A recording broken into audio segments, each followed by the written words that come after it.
And so when you hear one argument presented, it is so easy, and when you hear another one presented logically and consistently, then what do you do?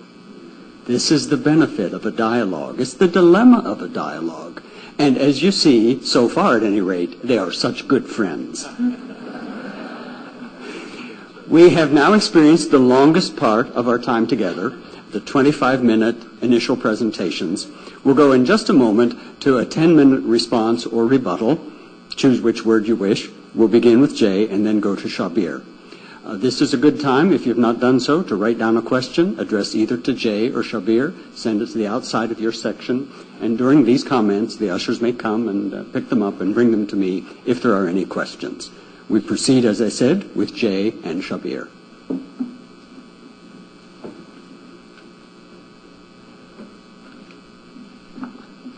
Terrific stuff. Thanks, Shabir. You really helped me a little bit in that you've given me a very sanitized view of your history. And I think we need to be careful here. Now, what you're hearing today is a 20th century, I would say, spin on what's happened in the 7th century. He did say, and I hope you picked it up, that many of the exegetes, the original or the primary exegetes, the compilers of the traditions, and they are compilers, and when you look at the compilers of the tradition, you will see that many of them were writing in the 9th and 10th century, not in the 20th and the 21st century. And he would say that they atomized their material and they just basically looked and they tried to find scripture to support what they were doing at that time. The difficulty is that in history you always take that material that is closest to the event. And in order to understand what you have just done with Surah 9:5 and Surah 2, Ayah 190, and also Surah 22, Ayah 39 to 40, which are all well-known references. I would have not gone to Surah 9:5. I know a lot of people like to. It's not my sword verse. I have a much better one. I'll show it to you in just a while. But when you look at these verses and you start unpacking them, you need to go to other sources than men like you have used, than Shibli Amani, who is much more of a modern scholar. You need to go back to people from that time. You need to go back to Ibn Hisham. You need to go back to Ibn Ishaq. You need to go back to others like Al-Bukhari, Sahih Muslim, Ibn Dawud. You need to go back to Al-Tabari. You need to go back to those people that were compiling what happened. In fact, they're the first people to compile what happened. You don't have anything earlier than that in any documented form. Ibn Hisham, who died in 833, Muhammad died in 632. That's within 200 years you have the first real biography of the Prophet's life. You need to go back to what he said was happening at that time. And when you go back to that time, when you go back to the battles of Badr, and the battle of Uhud, and the battle of the trenches, 624, 625, 627, when you go to the battle of Badr, you say that they were attacked. Who was attacking who? Because when you read what Ibn Ishaq says, and when you read what Ibn Hisham said, who is his student, and Al-Waqidi says, who is also a student, who died in 835, what they were saying at that battle had nothing to do with them being or defending what the Meccans were doing. Actually, the Meccans were on a caravan coming from Gaza back down to Mecca, and as they were passing across the plain of Badr, it was Muhammad that actually attacked them. Not defense whatsoever. They knew that this attack was going to happen, and so they went and they asked for reinforcements, knowing that they were going to be attacked, interestingly, during the month of Ramadan, the month of peace. So the question you did ask is, if they did initiated that attack, and remember Muhammad went to the Battle of Badr, which you're right, it is a suburb, you might say. It's not too far away from Medina. When Muhammad went to the Battle of Badr in 624 with around 300 of his men, he was surprised to find there was 1,000 there. He won that battle and he came back victorious, claiming that this was God's battle. It was God and the angels that were provided by God that won that battle for him. But then what would you expect the Meccans to do if they had been usurped? What would you do in that context? I know what I would do as a Christian. As a Christian, we're not permitted to use weapons. But these were not Christians at this time. And this was not a battle that had to do with the kingdom of God. This had a battle that had to do with their livelihood. They were coming back on a campaign. They were coming back in a caravan in the month of peace, not expecting to be attacked. So no wonder a year later they came up with their forces to then attack at the Battle of Uhud, because they were trying to revenge what had happened the year before. And that's exactly what Ibn Hisham talks about. And when they attacked in that battle, they actually won that battle. Muhammad was gravely wounded, almost died in that battle. Seeming to reverse that which God had done the year before, it reverses and he comes back angered. But you're also not telling them what happened to the Jews.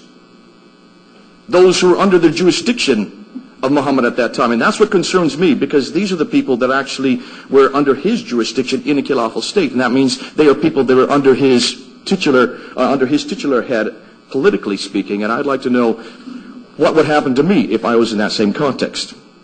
What we do know is that after the Battle of Badr, when he came back to the Battle of Badr, he then threw out the first of the Jewish tribes, the Banu Kainuka family. After the Battle of Uhud in 625, he came back angered because of the fact that he had lost that battle, wounded, and he threw out the second remaining of the great three Jewish tribes, the Banu Nadir family. But then 2 years later, when you quickly went over the Battle of the Trenches, you never told them what happened after the Battle of the Trenches. You need to look at the whole history. The Battle of the Trenches, 5 years, after he had moved to Medina, here was a man who did not belong to Medina. He came from Mecca. He was invited to come up to Mecca by the Ansar who were there because of the problems they had with the Jews at that time. He was to come to arbitrate between the Jews and the Ansar. And when he came there within 2 years, he started taking over much of the political head because of what happened at the Battle of Badr. Within 3 years then, in 627, after that first Battle of Badr, a stalemate battle because of the trenches, you're correct. What did he do to the last remaining Jewish tribe there, the Banu Qurayza family? You need to read it. It's there in Ibn Hisham. There are a number of sources where you can read what happened. He then attacked the Jews, the last remaining Jewish tribe there, because they did not support him. Some believe that they actually usurped him. Some believe that they went against the Treaty of Medina, which is a treaty which is interesting because I've read the Treaty of Medina, and it's a treaty I would not sign as a Jew because it stipulates that Muhammad would be the arbiter between man and God. I would refuse to have a man like Muhammad as my arbiter. Yet what happened to these Jewish tribes? 800 men had their throats slit in one afternoon by Muhammad. Now why didn't you tell that part of the story? See, that's the violence we're talking about. And that's the violence that disturbs me. Because if the same thing were to be reproduced today in the 21st century, if Muslims were going to come to Britain or going to come to Toronto, if they're going to come and they are going to say that we have to enter into a treaty, and if we renege on that treaty, if Muhammad is your prophet and he's your model, if he is the one that is the paradigm for all of mankind, are you going to do the same thing to me? That's the difficulty we're having. We've got to go back and ask what then happened after the Battle of the Trenches. Because when we look at the Prophet's life, and you need to go back to Ibn Hisham, look at his life and list the number of campaigns that he belonged, the number of campaigns that he actually participated in. Over 29 battle campaigns from 624 up to 632, the last 8 years of his life. 39 that he planned on top of that. Were these all defensive battles? Some were. But if you look at the battles and you put them in the context, you will find that a good number of them were offensive. And what's more is to look and see what happened immediately after his death in 632, when Abu Bakr for the next 2 years, and then Umar for the next 10 years, and then Uthman for the next 14 years. When you look all the way up to Ali from the last 4 years of what we call the rightly guided caliphs, when you look at that 40-year period from 624 up to 660, what they call the Rashidun period, the golden era of Islam, look and see how many battles took place. Look and see what lands were conquered. Look and see what cities were devastated and taken over. Basra, Baghdad, Damascus, Jerusalem, and Cairo. All because of defense? Don't stop there. Continue on and see what the Muslims did when they decimated North Africa. We don't talk about the conquest in school today. Very few books have been written on the conquests. Yet when you look at the history of Islam, following the model of the Prophet himself, by the end of the 7th century, Spain in the west, all the way to India in the east, that whole swath of land was taken over by Islam, not because of defense. Not because of defense. See, a lot of that land belonged to the Byzantine world. A lot of that land belonged to my church. There were many churches in North Africa that were decimated, destroyed. Why isn't Muslims are talking about that today? I'm sure you would admit there was a lot of violence. I've heard in your speeches you talk about the violence that followed the life of the Prophet. We need to go back and redress history, and we need to ask these disturbing questions, and as disturbing as they are, the question I ask as a Christian, we don't find this kind of violence in Christianity in the first 400 years. Look at the early church. They followed the example of Jesus Christ. The early church refused to use the sword. The early church was persecuted, as you were saying Muhammad was persecuted. Yet how did Jesus respond when he was persecuted? Did he respond with a sword? Absolutely not. The one time a sword was used by Philip, by Peter, he turns towards Peter and says, "Put away your sword, for he who lives by the sword dies by the sword." Jesus Christ, Son of God. Jesus Christ, God incarnate. When he was there being led to the cross, when he was being whipped And he was being ridiculed as he went through the streets. That Jesus Christ. He could have called the angels to protect him. He refused to do that. He went willingly to the cross. That's my example. That's my paradigm. And that's what we have to do as well. I love the gospel of Jesus Christ. I love Jesus because I love the example of the church that followed him. The example of the church who refused to take up the sword. And it wasn't until Constantine finally came up and screwed everything up. I'm sorry about Constantine, but I don't care for him. Constantine came in late and brought the church and state together. And from Constantine on, everything went wrong because he brought the church and state together. The very thing Christ stood against, Constantine somehow misunderstood. Folks, isn't it great to have Jesus? Folks, isn't it great, the example we see in the early church? Isn't it great that the disciples, every one of them, was killed except for John because of what they believed? They refused to use the sword. That's the gospel I'm looking for. That's the peace I'm looking for. And that's the peace I ask of you to show me in the Quran. I haven't gone back to the verse that I would like to go back. I'll save that for it. I don't go to Surah 9:5. There's a much better one. But you'll have to wait because I see my time's up.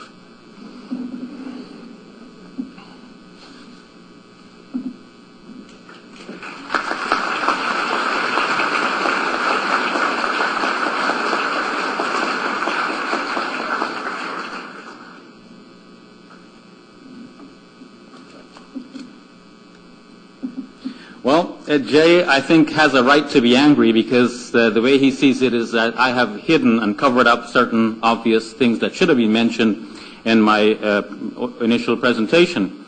But I think he's mistaken in that I did not deliberately overlook anything.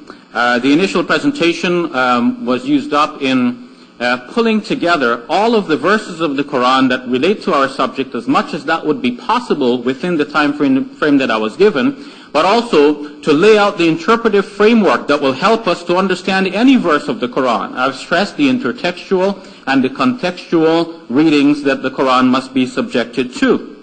So I wasn't hiding anything. At the same time, Jay thinks that I should have referred to the Seerah of Ibn Ishaq in the recension of Ibn Hisham, which he says, whom he says died 200 years after the Prophet Muhammad. So he thinks that we ought to rely on writings which were written close to 200 years after the death of the Prophet Muhammad in order to understand Muhammad best. But what I've done instead is I've followed the scholarly discourse which says that the Quran is the most authentic document we have concerning the life and teachings of the Prophet Muhammad. And the Seerah and Maghazi works which were written a couple of years, 100 years after him are not so reliable. So if we want to understand who Muhammad is, we do not interpret the Quran in the light of the Seerah, but we interpret the Seerah and the Maghazi works in the light of the Quran. And particularly we can note, for example, this is not my own spin and rereading of it in the 20th century. We have a writing here from Lloyd Ridgeon in a book entitled War and Peace in the World's Religions. Writing on Islam, Ridgeon tells us, therefore the Maghazi literature provided the Muslims with a myth of unity and expansion reflecting the aims of the new dynasty, the Abbasids. This had to do with the political milieu in which they lived, precisely the things that I've emphasized in my previous presentation. So I wasn't hiding anything. Moreover, I'm not defending Muslims here tonight. I admit that Muslims have done some horrible things, and people of other faiths too have done some horrible things in history. But I was speaking about the teachings of the Quran in particular. Is the Quran a book about peace? And I think that I have established that very clearly with the evidence that I've called within the interpretive framework that I've given. Jay did not follow that interpretive framework. In fact, Jay, I think you have contradicted yourself here tonight based on what you have presented elsewhere. Because elsewhere, and in other talks, Jay argues that the Seerah and Maghazi and Hadith literature are not dependable because they're written so late. And tonight, he wants us to believe that they are dependable because they paint Muhammad as a violent individual. But I'm putting before you that the Quran, the earliest document about the Prophet Muhammad, shows him to not be a violent individual. What about the Jews of Banu Qurayza? He says that 800 of them. There's nothing about that in the Quran. The most the Quran says in Surah 33 is that the Prophet Muhammad had an engagement with the other people. He slew some and he took some as captive. The numbers are not given.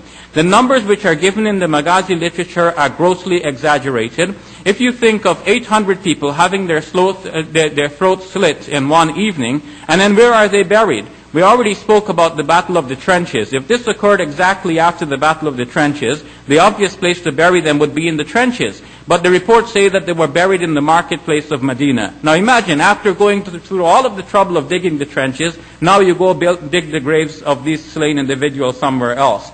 My explanation for this is that when these materials were written, they didn't have it all together, and people invented things. If Muslims wanted to pursue a violent approach to non-Muslims, they wanted the Prophet Muhammad as their model, and if they could not find him as a model violent individual, they had to mythologize him, invent the violence that they needed for their own justification. What about the number of battles that the Prophet Muhammad is said to have fought in these Maghazi and Seerah literature? Well, he mentioned Shibli Nomani. Shibli Nomani, I believe, is quite adept in what he has done. He has combed the literature thoroughly, and he has shown the discrepancies in what people have claimed. They have claimed that the Prophet went in a certain battle, whereas it was a reconnaissance mission. It wasn't actually a battle, it wasn't an engagement with the enemy. And so they wanted to drum up the number of battles to justify their own violence that they were inflicting on others.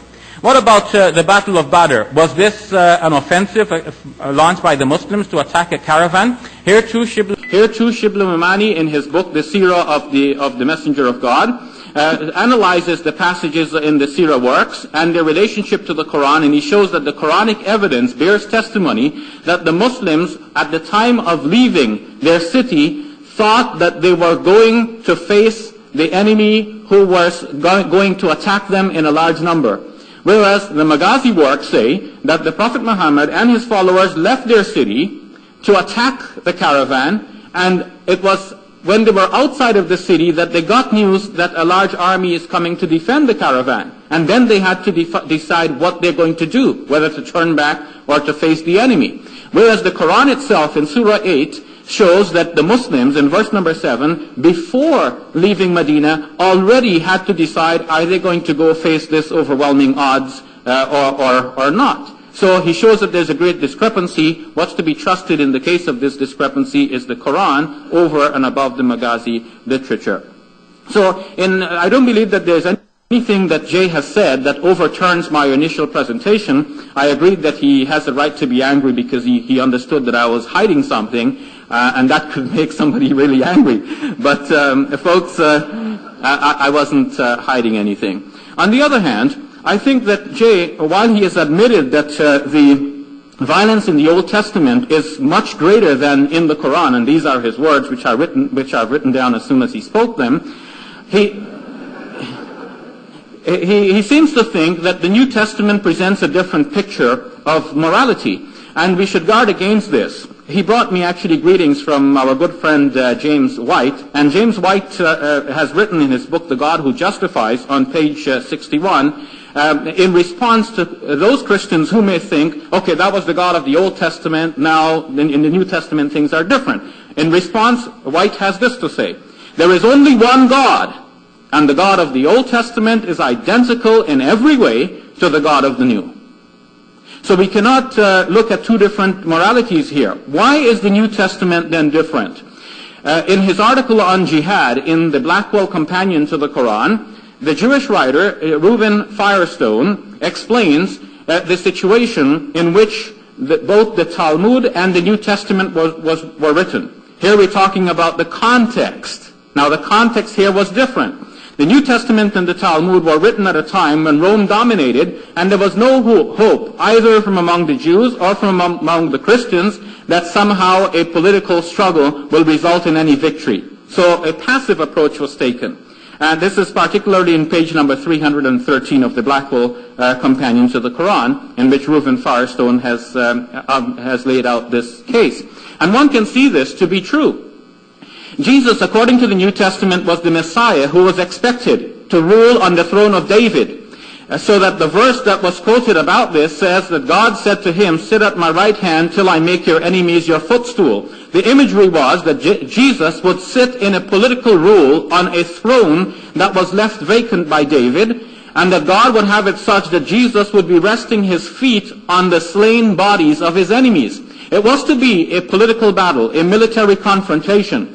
But when that could not work, the New Testament writers, writing in a milieu in which they dared not be represented as the terrorists of their day, they wrote things like Romans 13 and 1 Peter, in which it is entirely pacifist. You submit yourself to the ruling authority of the day, do not resist. And this is why Jesus is represented in the Gospel of John as saying, my kingdom is not of this world. So this is a later rewriting. John, the last of the four Gospels, now takes the Messiahship and gives it a different meaning. It's not anymore about sitting on the throne of David in this life, at least not in the first coming, but when he comes back, the book of Revelation tells us what he will do. He will have a major confrontation with his enemy. His tongue itself will be of a sword, and he will slay everyone except the false prophet and the Antichrist, who will be thrown into the fire. Everyone else, according to the book of Revelation, will be slain by Jesus when he comes back and engages the enemy in that major battle. So the battle motif is present in the Old and in the New Testament. Christians are peaceful, but despite the Bible. And some Muslims are violent, but despite the teachings of the Quran. Thank you.